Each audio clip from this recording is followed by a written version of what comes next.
नमस्कार सर। और हमारे दर्शकों को भी मेरा प्रणाम। सबसे पहले तो मैं ये कहना चाहता हूं कि देश में किसी भी आंदोलन के प्रति या सरकार विरोधी या इस वक्त जो सरकार सत्ता में है केंद्र में उस सरकार के विरुद्ध कोई भी आंदोलन जो खड़ा हो रहा है उसकी विश्वसनीयता इसलिए कम हो गई है कि 2013 में अन्ना आंदोलन के नाम पे जो इस देश के साथ छल किया गया था वो पहला बीज है वहां। वो एक ऐसा आंदोलन खड़ा किया गया था सत्ता परिवर्तन के लिए। और जिन जिन बातों को लेकर वो आंदोलन हुए थे उन सभी बातों से बिल्कुल 180 डिग्री पलट गए बाद में उसके नेता। और अन्ना हजारे जी बिल्कुल शीत घूम में, यानी बंगला में उसको शीत घूम बोलते हैं, जैसे सर्दियों में सो जाते हैं जिस तरीके से क्योंकि अन्ना आंदोलन अन्ना नहीं गांधी है। अन्ना नहीं आंधी है, देश का दूसरा गांधी है, जो तकमा उन पे लगा था। आज 12 साल के केंद्र सरकार के जो 12 साल गुजरे हैं, लोग प्रश्न पूछते हैं कि अन्ना हजारे जी को इस वक्त कोई भ्रष्टाचार क्यों नजर नहीं आ रहा, क्योंकि वो इंडिया अगेंस्ट करप्शन एक आंदोलन वो खड़ा हुआ था। तो आज क्यों कुछ नजर नहीं आ रहा? क्या करप्शन नहीं है या कुछ भी गलत नहीं हो रहा है? जाहिर है गलत कुछ ना कुछ तो हो ही रहा है। तो अब वो सच्चाई का पुतला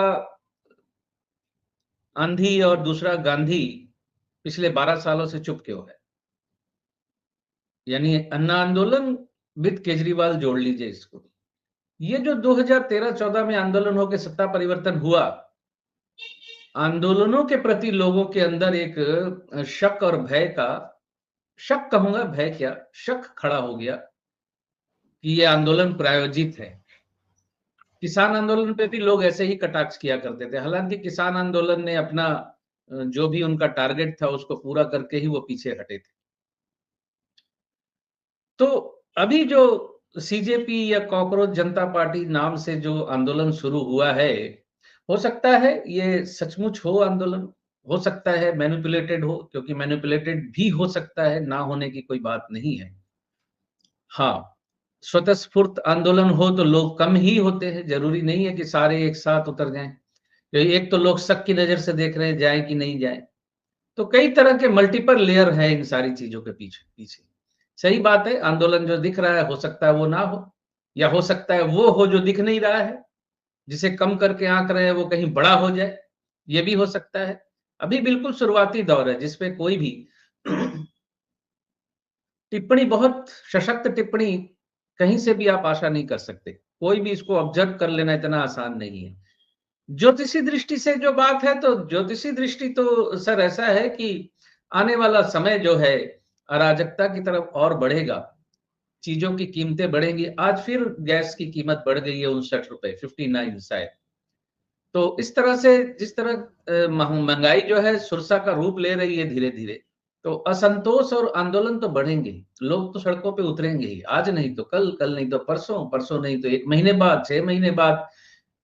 इस वक्त की जो परिणति है, एक बड़ा आंदोलन आने वाले समय में होना अवश्यम भावी है। बिल्कुल बिल्कुल अवश्यम भावी है, ये होना है। 6 महीने बाद हो जाए, 1 साल बाद हो जाए, लेकिन वो होना है। तो ठीक है, आपने सही कहा, बीज पड़ा है। हो सकता है ये मैनिपुलेटेड हो, लेकिन कई बार मैनिपुलेटेड चीजें भी हाथ से बाहर निकल जाती है।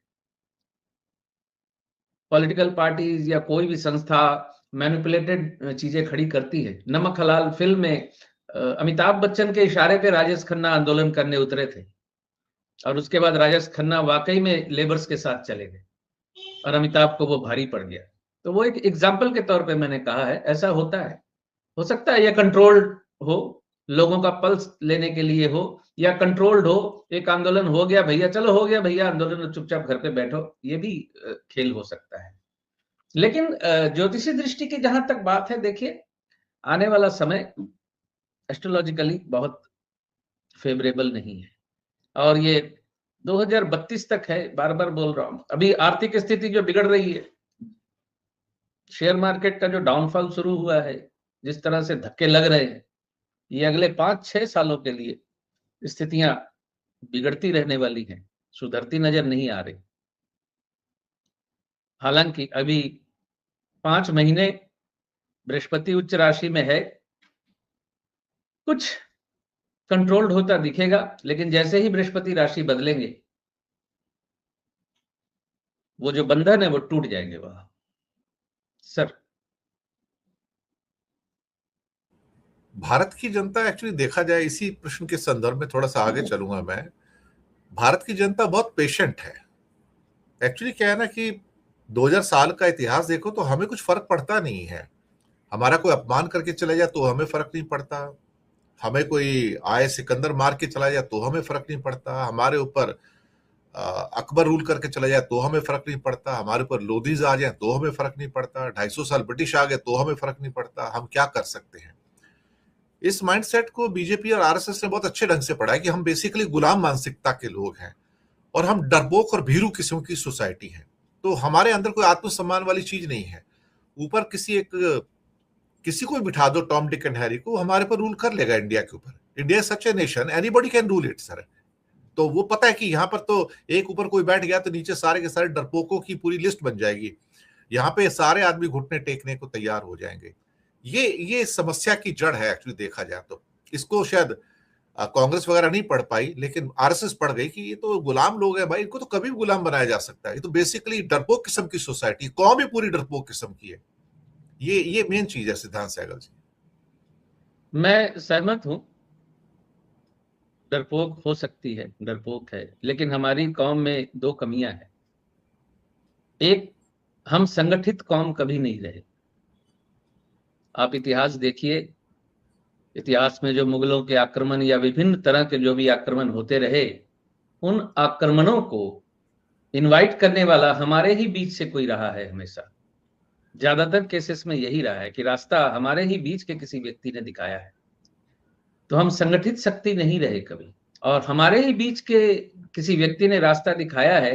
उस पर अगली बात मैं ये कहूंगा कि हमारी जो जनता है, हमारे जो लोग हैं, ये अपने काम की तरफ ध्यान कम, दूसरे के काम पे ध्यान ज्यादा देते हैं।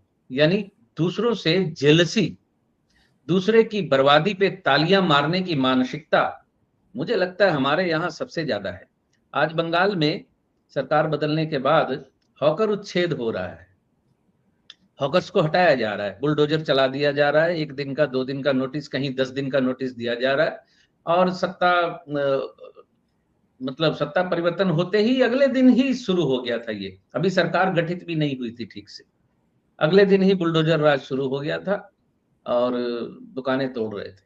तो वहां यहाँ देखिए, मैं एक बड़ी चीज आश्चर्य से देखता हूं, मैं तो अपने आप को विरत रखता हूं, कहाँ कौन बात करे यहाँ पागलों के बीच में, कौन कमेंट करने जाए और फिर वहां से उनको जवाब दे।